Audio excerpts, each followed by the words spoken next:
everybody. It's Nicole Don with Thrive Chiropractic Coaching, and today is our Wednesday workshop. You guys know we do Wednesday workshops because it's the middle of the week. And I have an amazing guest for you guys today. I hope everybody is checking us out today because I have Dr. Kallie Corbin. Hey, Kallie. Hey, hey. I'm so excited and so thrilled to be on this call. Thank you so much. You're so welcome. I am so excited to have you on this call. For those of you guys who don't know yet, Dr. Kallie had recently opened her own practice, so she's going to share a little bit about what that looked like for her and some of the things that she's been through. She's been open for 8 months. Is that correct? Yep, coming up on 9, but yeah. Coming up on 9. Don't rush it, girl, because I'm coming up on like 24 years, 24 years in August. So good. 25 years. 25 years. See, I'm losing count. And she is just amazing. I think I met Dr. Kallie when she was just a student. She blew me away then, and she still blows me away now, and we're gonna have a lot of fun. So, Dr. Kallie, why don't you just get started and tell us a little bit about who you are? Actually, I know you have an amazing chiropractic story, so maybe if you just want to share your story with everybody so they know who you are. Yeah, I have found, when you're in chiropractic school, you kind of come across a lot of different stories. It's those who have never been adjusted, maybe wanted to go PT, and then they show up and they're like, this is what I'm going to do. Or you have people that their fathers, mothers, they were chiropractors and they come to school. I was the third story. I was the chiropractic patient who had amazing healing. So I found Max Living Chiropractic in Dallas, Texas. At that time, I was 29 years old, 15 medications, 6 different diagnoses, had been hospitalized 5 times, and I was having 20 seizures a month. And you have to kind of see the contrast of who I was just 10 years prior, Division I All-American volleyball player. It was not making sense in this one decade of time. My life completely was transformed into this girl that was always sick. And nothing was making sense. No doctor could really explain it. They just kept patching it up with new medications or new diagnoses. And a lot of times they actually misdiagnosed me, put me on medications just to go, oops, sorry. And you're going, what do you mean, oops, sorry? Yeah. I mean, even at one point, my neurologist looked at me and she's like, well, it looks like you have medication-resistant epilepsy. I hate this for you, but maybe we need to learn some coping mechanisms. And you're just like, what is happening in my life right now? Kind of the long story short is I saw a Facebook testimonial video. So like, talk about getting your patient testimonials as an importance. That is like the utmost importance in my opinion, because that's what brought me originally in. Gotcha. And so saw that video, got seen for sciatica because I didn't think chiropractors could help with any of the other plethora of diagnoses that I had. Started getting seen, and within about 3.5, 4 months, I was able to get off of all 15 medications. I dropped from 20 seizures down to 4, started thriving. I mean, to the point that my parents literally drove 5 hours to my chiropractor to hug her and thank her for giving them their daughter back, because I was a zombie on meds. I mean, I have too many stories, unfortunately, to tell about how my life, I would just look at a blank wall and be like, is this really going to be my life? To now this thriving individual that was really back to her old self. That's when I decided, okay, this is what I'm supposed to do. And funny enough, I had done some research and saw an Amazon video. It was a documentary back in the day that was on Amazon. It's not even there anymore. That's the crazy part. It's not, I can't find it. But I looked it up, and at the very end of this documentary, it was a bunch of chiropractors saying, like, we need more people, we need more doctors, we need more doctors. This is a mission, this is a mission. And I heard the call. I heard that call, and the rest is history. Went to Life University, graduated September of 21. And it didn't get easier after graduation, but it definitely did not get easier. In fact, I think when you love something as much as I love this profession and I love the people that are in it, the enemy is going to come at you harder. And I heard a lot more no's than yeses, but those no's turned into amazing doors that opened. And so here I am now in my own practice, 8 months in. So it's pretty fun. Yeah, that's Uh, Callie, that's such an amazing story. And you know, one of the things, and maybe because coincidentally, I'm reading a book by oh shoot, what's her name? Jamie Kern Lima. She is the founder of IT Cosmetics, and she wrote a book called Worthy. mm, And she was she was denied and told no like hundreds and hundreds and hundreds of times. And she was told by like big wigs that she was never going to make it, that she mm, didn't have the right face, she didn't have the right body, she didn't have the right makeup, she didn't have the right whatever. And now she's one of America's first female self-made billionaires. wow. And I was just actually reading her story this morning as one of my daily ritual, and that just really hit home what you said. And that's so important, guys, is you guys are opening practices, and Dr. Callie is going to talk more about her first 8 months in opening, but that's just so important that like the people that I think are the most successful people are the people with resilience. It's like, you know, it almost like you have to get to a point, and Dr. Kelly, you jump in here, correct Yeah. me if you think I'm wrong, but you almost have to get to a point where you just don't even hear the no's and you just keep going. Yeah, no, absolutely. I mean, to me, it all started in chiropractic school because, and I love life. I was a student ambassador. I love the school, but I was having a lot of seizures because stress induced. Mhm. So at one point they were like, you can't drive on campus. Mhm. Well, I live, 10 miles away. I have to get to campus somehow. And so you Right. just find a way. So I parked at a McDonald's and put a bike rack on my car and biked onto campus.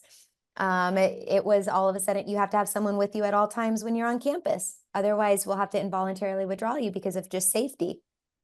Okay, so I developed something called the Student Companion Program that over 50 different students at Life got to serve as a companion, got to learn how to help someone with epilepsy and dig deeper into the philosophy of this really does work despite her having a seizure. And now I have had phone calls with people who said, I've had a patient that walked in who had a seizure and I was calm and collected because I knew what to do. And it's just like BJ Palmer said it. You never know Mhm. how far reaching something is, right? Like you just never know. But if I would have just thrown in the towel then I really want this to begin with? Right. And so those were two no's. And then it gradually got harder. But at the same time, because I overcame the first hard no, the second no didn't seem as hard. The third no didn't seem as hard as the first no. And it Mhm. just, progressed for so I love that. And not all no's are hard no's too. A really big word in my life, and if someone were to be on here that knows a lot more of the story, pauses are just as hard as no's when it's Mhm. not yet. So it's not a no, but it's just not yet. And Right. we called it a pause, and that was just as hard. I mean, I would have rather have had a no where I could bulldoze the door and be like, no, I'm going. Instead it was Yeah. like, no, yield. You're like, for how long? Um, but that's kind of some of my story. And I guess I'll just kind of jump into the first 8 months. Is that cool with you? Or did you have Yes. another question? Oh gosh. So no, let's go into the first 8 months. Tell us about, because I know your story because you and Mhm. I but share with our audience, you know, what that was like opening a practice for you and what the first 8 months have been like. Yeah. And we want the good, the bad, and we want the ugly. Like we want it all, baby. Give us some good goodies. I would say it didn't start 8 months ago. It started like after I graduated in preparation. So if there are students listening to this, go to adjusting technique classes, like in clubs. Like those are important. You have to learn how to move the bone. You got to move the bone well and be confident in doing it. But Hmm. you have to hone in on your business skills. Like if you want to leave chiropractic school and go and open in the era that we are living in now, where, you know, information is readily, where someone could literally fact check you, or, you know, you're using all the terms like innate with them and universal intelligence, which is going over the layman's head, like, and that's the only way you know how to communicate chiropractic. You're not setting yourself up for success in the reality of the world. If you can't communicate it after graduation, go learn how to communicate it. Get in touch with Dr. Nicole, like get in touch with others who know how to communicate it well and have proven it, and then go and venture and open. That would be my first piece of advice. So like I did that early on as a student and really forced myself into that realm. And I apologize. My service dog is like digging a hole. So if you hear something digging, that's her. Okay, Nelly, no worries. no.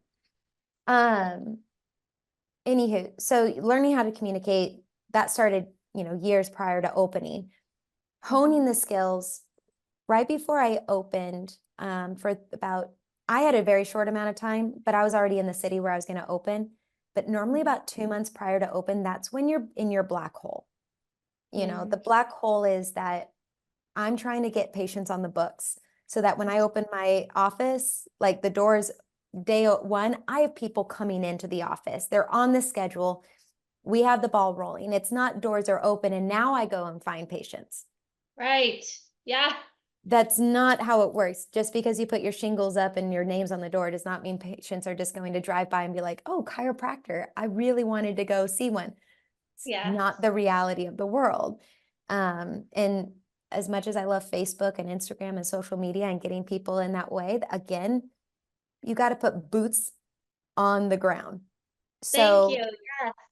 you have to learn how to communicate and then go out and start talking chiropractic. And so we do screenings. Like I screened, shoot, 3 or 4 days a week, you know, for the first 2 months before the doors opened while we were still building out the practice. 3 or 4 days a week. Oh, that's on the lower end. So Saturday and Sunday, Friday, Saturday, Sunday were mostly screenings.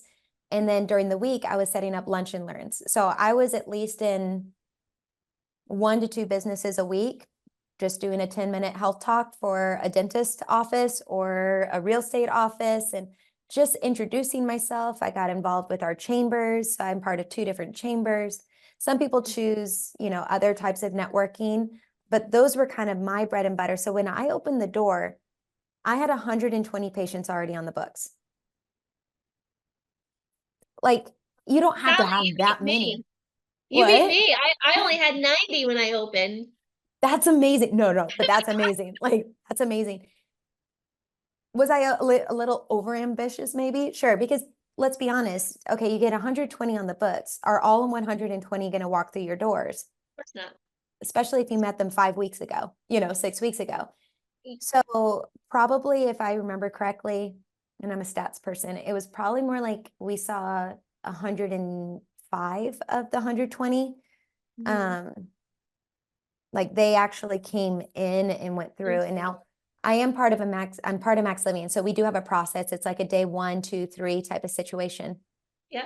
Um, Wait, Dr. Callie, can we go back for a second? yeah, Because this is so important. So in Thrive, what we teach our doctors who are opening practices, we teach them to start 8 weeks before their launch day, right? Is yes. that what you guys do too? 8 weeks? Yeah, I mean, I had a shorter amount of time because I was working in one of our offices here in Columbia.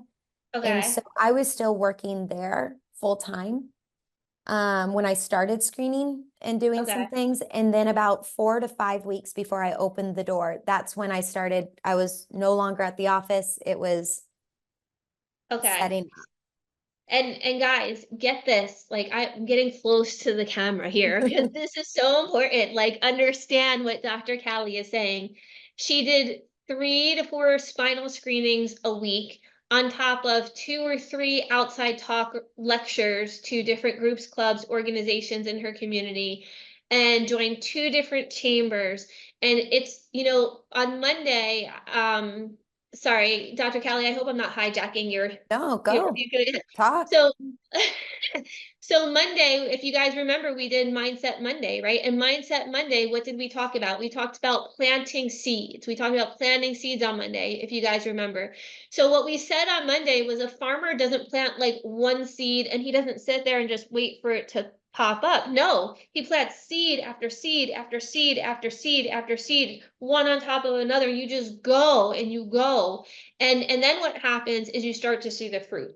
And so that's where Dr. Callie is going to pick up right now, because her fruit was 105 people walking in the door from the seeds that she planted 5 to 8 weeks prior to her launch date. You guys get that? That's so important. Okay, Dr. Callie, go.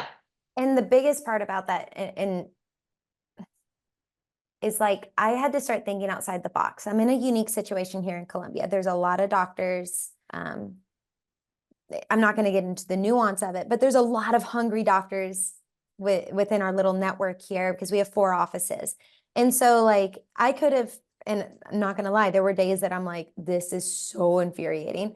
When you go into a business that's like across the street and they're like, oh yeah, we already had a doctor come talk to us. And we're like, no, And so it's like, I could have just kind of melted back and been like, well, I tried, but I had to get really unique in that I partnered with a woman, and I know they're in all states and all cities, but a woman that did pop-up screening, like pop-up vendors.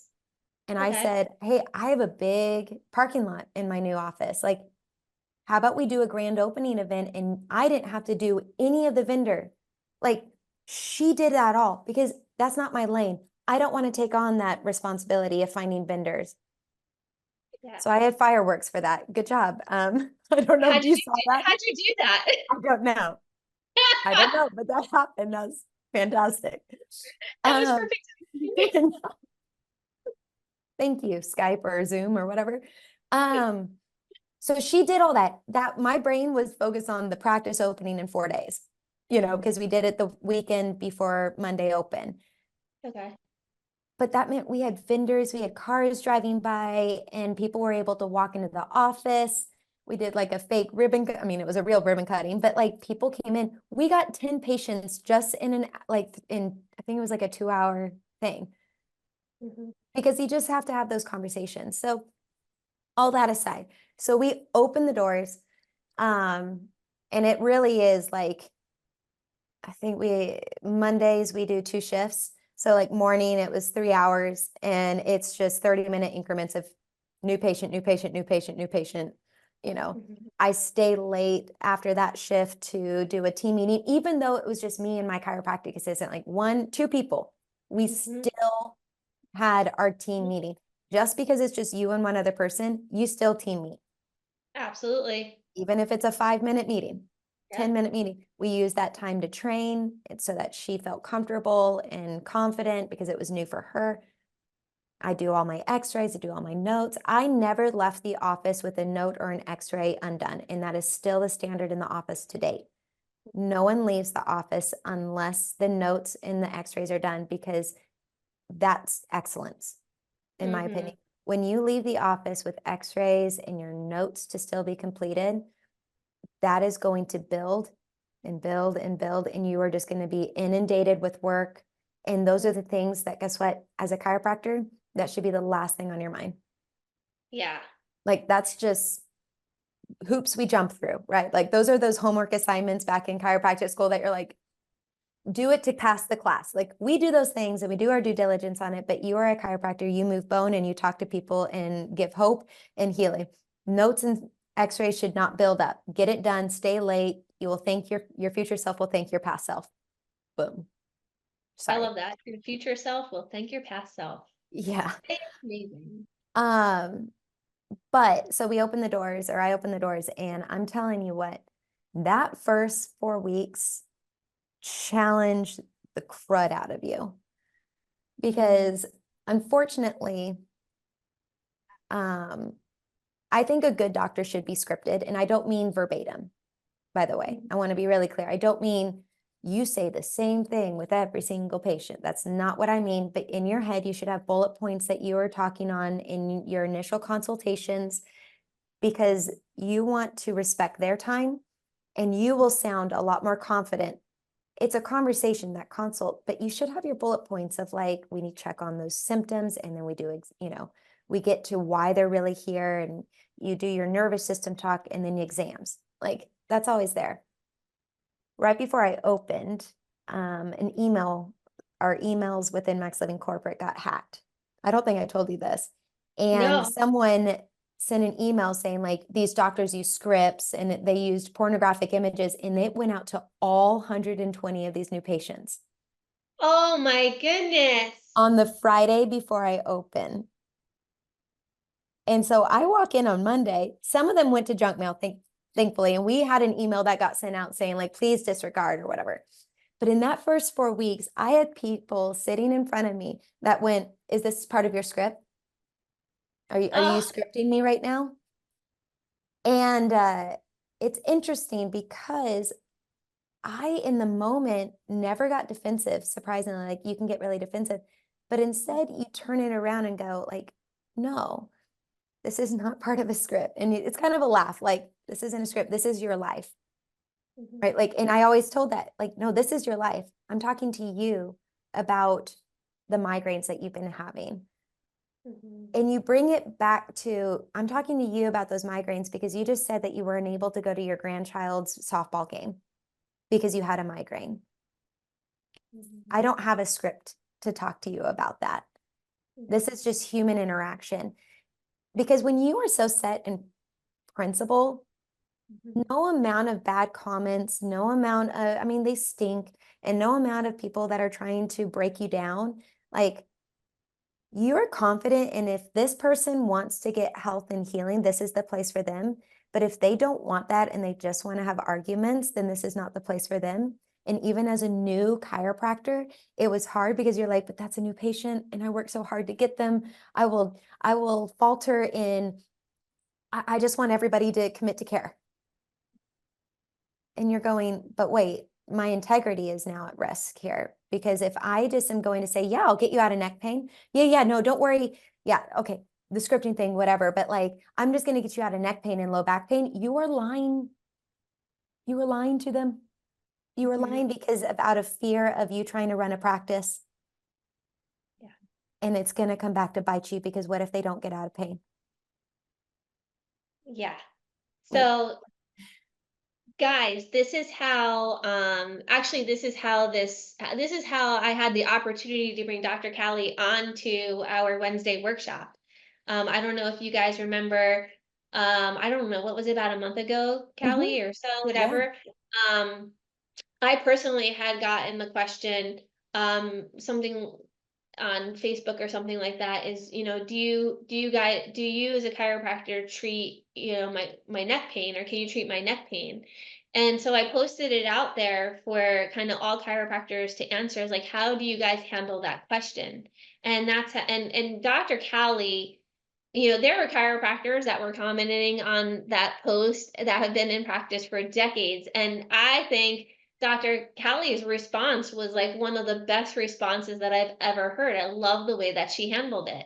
And so, Doc, can you talk a little bit more about that? Like, can you teach maybe the newer doctors of like how to handle those types of questions, and also the truly the importance of keeping the philosophy and the chiropractic principle in the basically the center of everything, is the forefront of everything, because that is the most important thing.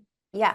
So I always keep this in mind, and I say it in my doctor's report, which I do for every single patient. And it's always on the front of my mind every single time. Because remember, I still have seizures. I was a patient. I still have seizures. They're rare, but I still have them. Does that mean chiropractic didn't work? It's like, no. Chiropractic still is working, but I'm Mhm, still in the healing phase. But see, my original chiropractor, Dr. Meyer, never promised that the seizures would go away. Nor can we promise someone's neck pain is going to go away, nor their low back pain is going to go away, or their headaches, or fill in the blank. So I always keep this in mind. As a chiropractor, we are not here to help people feel better. We're here to help people heal better, mhm, because there's no longevity in feeling better. And I always draw a graph. Feeling better is like, I have this great day, and then you sneeze too hard. mhm, You know, You're the best of the best. You can't wait. And then you step off the curb wrong. And it just, you have this ebb, up and flow, da, da, da. Whereas with healing, it might look more like this, but it's always trending up. Right. And so when someone asks me like, hey, doc, will you treat my neck pain or will you treat my low back pain? Mm-hmm. To be honest, it's not that I avoid their question, but I answer their question by becoming human with them. Mm-hmm. So, hey, do you treat my neck pain? Oh my gosh, are you dealing with neck pain? Do you notice that I'm not going to avoid it? I'm going to talk to him about it. Tell me about Right. your neck pain. What's been going on? Because if someone goes, do you treat my headaches? I'm going to ask them again, oh my goodness, how often are you having a headache? Mm-hmm. I was at Nordstrom Rack and the woman in front of me was struggling to get something out of her purse. Her Mm-hmm. friend was standing behind me and she goes, I'm so sorry. She leaned in and she tapped me and she goes, I'm so sorry. She's taking so long. She has a migraine right now. Oh. And what did I say? I said, oh my goodness, how often is she having these migraines? I didn't jump into, I'm a chiropractor and I can help with your migraines and I can resolve that problem. It's like, no, no, no. How often is she having? She has them a lot. Oh my gosh. What is she doing for them? She takes a lot of medication. Like, I'm not even talking to her. She's at Yeah. checkout. I'm talking to her friend. Yes. And so I basically said, like, well, if she's ever interested, I am a chiropractor and I see a lot of people with migraines and I do see that they're healing. So if she's ever interested, here's my number. I'm not trying to Amazing. just like, but do you know what I mean? It's not like as But chiropractors, it's so simple. What you said and what you did is so simple. And you all don't right, have to I'm go gonna in the nuance. So real quick, as a yeah, previous student, it's really, really easy. And I fall for it even now, catch myself and I'm like, back off. You want to show all of your knowledge. You want to show right. your knowledge. Well, Yes. yeah, well, your headaches are caused because the occipital nerves that are coming right here are, you've lost the curve. And so it's going up into the brain and the brain is now becoming, it's like, they may care about that. And you could maybe simplify that for them. But in the moment, what they really care about is that they miss their grandchild's baseball game. Yeah. Like, you got to get to their hot button. Like, Yeah. why are they really worried about the migraines? They stink. Seizures stunk. Like, but what I cared about is the fact that my sister didn't trust me holding my newborn nephew. That hurt more than anything, and Right. it was like, that's what's going to keep me under chiropractic care, not whether the seizures stop or not, or the sciatica or the neck pain. Right. So treat people like human and don't be offended. Sorry, but like us chiropractors, we have such egos sometimes that when someone questions, I heard you cause strokes. Really? I'll say it like that. I'm like, wow. I don't jump into, well, have you looked at our malpractice? We have the lowest number of like our malpractice is the lowest on it's like, they don't care. Those people that say they want, like, hey, I hear you cause strokes, talk to them. Oh my goodness. Okay. Tell me about that. Where'd you hear about that? Mhm. And just ask them questions. Be curious. Yes. I have a gentleman who just started care a week ago. He's stuck in this position, by the way. He can't look up. His wife is in a wheelchair. Like, Oh my goodness. this is no major traumas. During his x-rays, when I was taking him, he said, and he's in his 80s. He goes, you chiropractors, have you guys shaped up yet? I was like, tell me more. What are you referring to? And he goes, well, you guys used to be quacks and swindlers and trying to just get everybody's money. Hmm. I could have been offended. I'm not offended. Right. No, I am doing my due diligence with you and I'm excited to see what you have moving forward. The man came in today after like 3 or 4. He's already sitting better like this and his wife is even now under care. But if I would have gotten defensive, Yeah. right? You go to broke rapport. Absolutely. And that's in any situation with anybody. So you always have to look at, they're just being curious. They just didn't know how to ask the right question. Because if they're asking about Yes. low back pain, it might not be theirs. It might be their wife's. It might be Yes. their kids.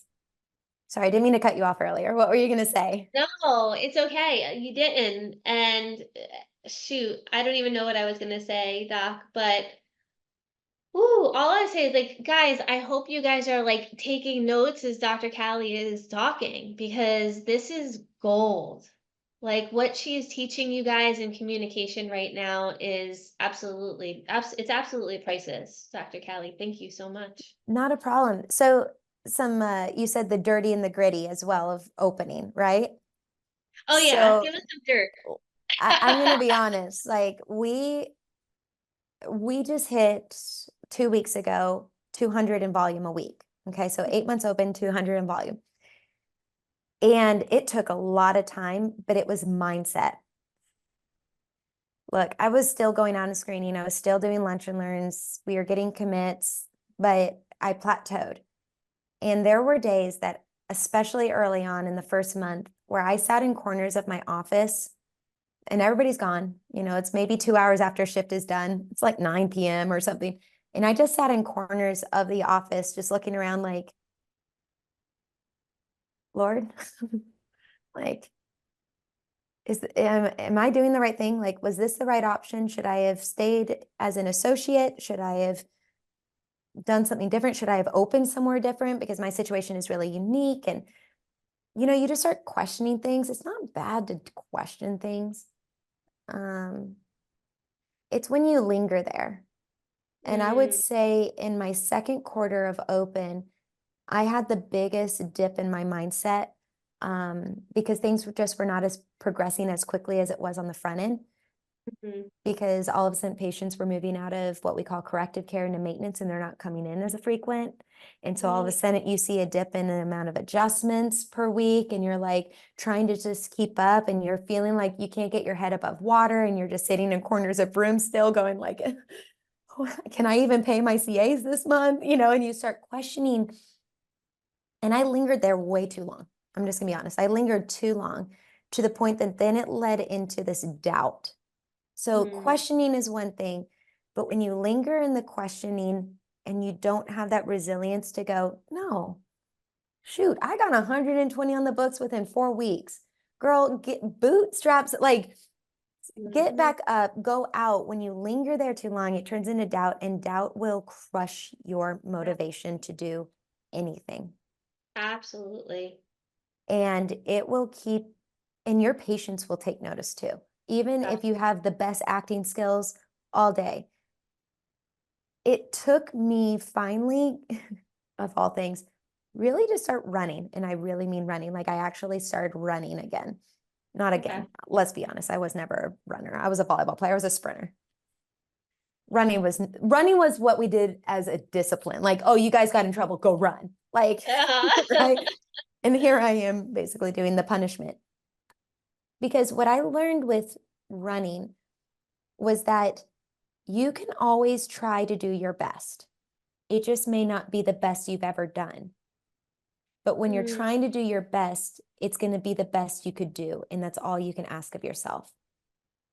Because if you look at runners, they're not always PRing, they're not personal recording every single run. right. If you just watch the Olympic qualifiers, not everybody was like their personal best or personal records were not all being met at the Olympics. Does that mean Right. just because they qualified, they should go, well, I didn't get a PR? It's like, no, you qualified for the Olympics. Don't discredit the work that you just did. That was still Right. amazing. It may not be the best you've ever done, but you still qualified for the Olympics. Or if they came in last place, but still did their personal best, that's the personal best that you've ever done. Right. And when you run, you start having those thoughts of like, I am running just to run and get out and clear my mind, but it may not be my personal best. I started looking at the office like that, where it was like, okay, it doesn't look like the first month open or the second month open, but it's going to be the best I can give. Yeah. And it might not be the best I've ever done, but it's going to be the best. And the moment, and I'm not even kidding, the moment I switched that mindset, we went from that 150 to 200 within 2 weeks. And Yeah. I'm not even exaggerating. The Yep. moment the mindset shifted from it always, every week has to be my best that I've ever done. And I have to, and it's like, whoa, Mm, no, get out of the mm, corner of the room, stand up and look around and be like, dang, we have people getting off of medications. Dang, yeah. we have people that are now able to get on the floor with their grandbabies. Wow, Mm, that person just told me that they just had their blood pressure read by their doctor after 6 years of being on high blood pressure medication. They said it's absolutely normal. They have to come off of it. Like That's, Mhm. if you're not counting that as your personal best, like, get out of this profession. Sorry. Like, get out. Love you. But Yeah. like, Well, there that's what it is, Dr. Callie, is like it is when you get into that mindset where you get just frozen, you get paralyzed. It's just like it's a fast road to burnout. That's why people burn out, yeah. Oh, and you I know. was there. I'm gonna be honest, like, I would say 6 months in was my, like, I had to sit, I live near a lake, so I'm in Columbia, South Carolina, and I was near Lake Murray, and I literally had to sit there with a journal and write out, like, why am I doing this again? Mm. Yeah. Ignite, like, reignite, refocus. I had this whole thing. And here we are now. And that's not meaning like I'm going to be perfect from here on out. It's like, no, no, no. I have no doubt we're going to hit another roadblock. But like I said, when I was in chiropractic school, the first no was the hardest. This Mhm. next roadblock will be hard, but I will be that much more prepared because of the first one. Absolutely. Another little tidbit for my running is like, it's only like a setback is only a step back if you don't learn the lesson. I like that. Like, a setback is only a step back if you don't take the lesson out of whatever it was. And for me, it's like, okay, that was a setback, but it doesn't have to be a step back where I go, okay, we have to start fresh. We have to do this. It's like, no, we're going to prep and reflect and move forward.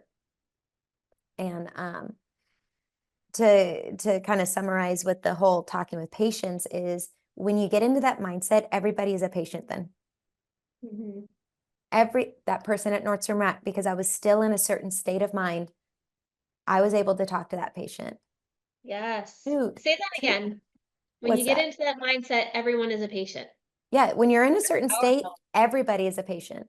That's powerful, you guys. I'm getting close to the camera. When I get close to the camera means Dr. Callie said something that could grow your practice and your life. Yes, and have different states. State practice is huge because you're going to be in a different state of mind when you're with your family versus with a patient. Absolutely. And so you have to prepare for that. But when you're, and it should never stop. Just because I'm new in practice, I really focus in on everybody's a patient, right? Like, I met a girl at a gas station. She's coming in next week. It's like, if you go into a lunch and learn, and let's say they said 10 were supposed to show, but only 4 show, Mhm. right? I think we've all been there when Sure. you're I've like, had oh, nobody. 10. I showed up and nobody came. Yeah. But if, like, you have to imagine in your head there for a moment where it's like, okay, there were supposed to be 10, 4 here. But now you have to look at them and be like, I'm going to focus and be with this person, but I now see their husband standing behind them. I see their 3 kids behind them. So right Yeah. there, that's 4. And then I look at this person and they are talking about how they have their daughter and her husband and their 3 kids over here. And it's like, okay, that's 5, and you just see these people because, like, it's not sales. And by the way, it is sales. Mhm. Get this out of your mind that it's bad to be a salesperson. Shoot, I'm going to steal this line from Dr. Sarah Losby. She goes, shoot, just be happy that I'm selling this. Could you Mhm. imagine if I was selling something else? Like, Yeah. the world should be happy that I'm selling health and healing. Yeah. Otherwise, I could have gotten into pharmaceuticals and probably have been rolling in the dough, but Yeah. hate my life. I'm sorry, Yeah. but like, it is Yeah. sales, but we're selling hope and healing, and that's not a false statement. Yeah. So, it's okay to look at people and be like, yeah, I see them as a patient, but I see them as a person. Mhm. We have a saying called numbers matter because we count people because people count. So know your Oh, stats. Yeah, like, know your stats. yeah. It's okay to know your stats and don't get too hyper focused on them, but like, you should know them as an entrepreneur and as a business owner as well. Yeah. And you should be sending them into your coach. Hey, and here's the thing. Oh, on that, if you're nervous to send in your stats to someone that is like your mentor, your coach, Mhm. ask yourself why. Because if you're nervous to send in numbers, it's normally because you didn't maybe do your best Mhm. or you made excuses somewhere or whatever. But if I were to send in my numbers and I only got one, let's say one new patient on the books, but I can show that I went to like 10 different lunch and learns and I screened every weekend and I tried and I went to the mall and got a mall booth, which is here, that's like the worst. But anywho, like you go and do that and you actually put in the work and the effort. You should be so freaking Mhm. excited about that one person. Yeah, absolutely. But at the same time, you should look at maybe what you're doing in your lunch and learn, why you didn't get more, right?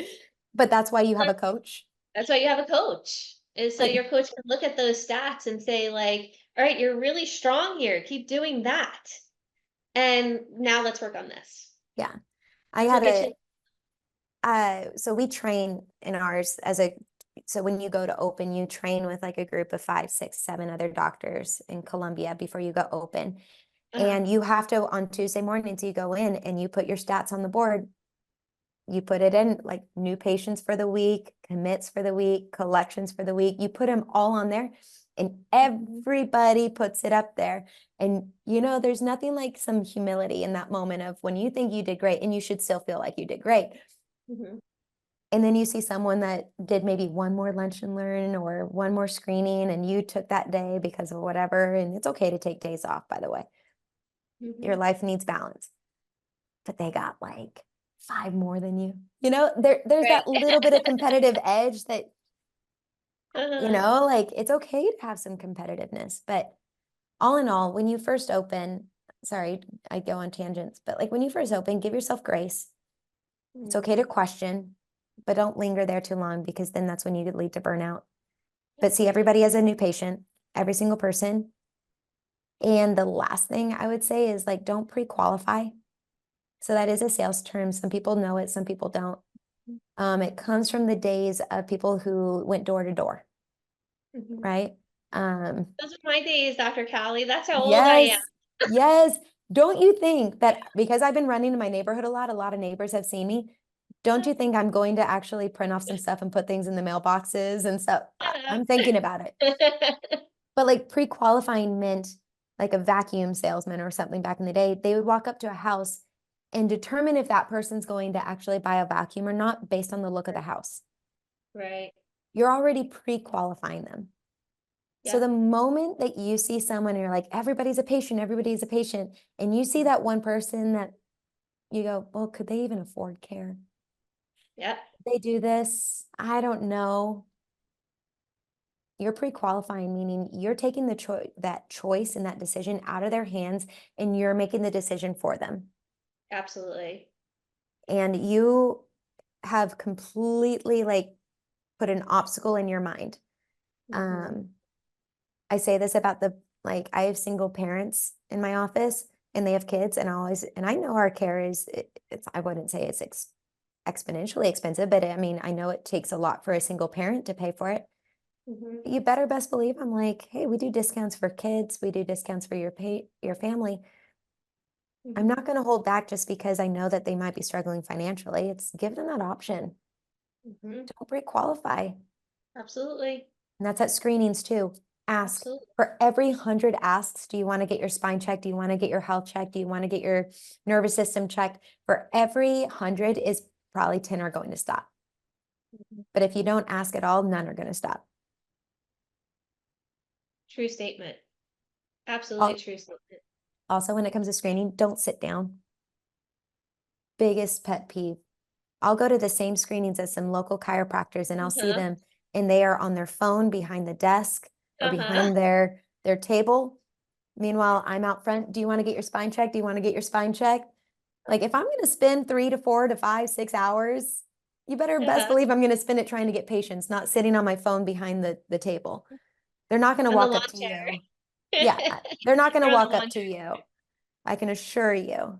Yeah. So, I think that was really powerful. I mean, we're coming into a landing here, so put your landing gear on. But I think the last thing that you said was super powerful, Dr. Callie, of not pre-qualifying, because I can't tell you over the last 2.5 decades of serving my community, truly how many people, when I don't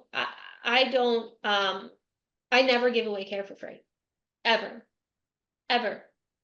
And I I've had some people like criticize me about that, like some other chiros criticize me and everything. But like, here's the thing is I've had people who couldn't afford to drive, who couldn't afford a car, and they would ride their bike to my office and still pay full fee for their care.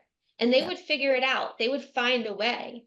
And so I think that last statement is so important because when people really when they find you and you build a relationship with people that's based on authenticity, that's based on sincerity, that's based on integrity, and these people really trust you and you do your very best for these people, like they want what we have. They want the gift.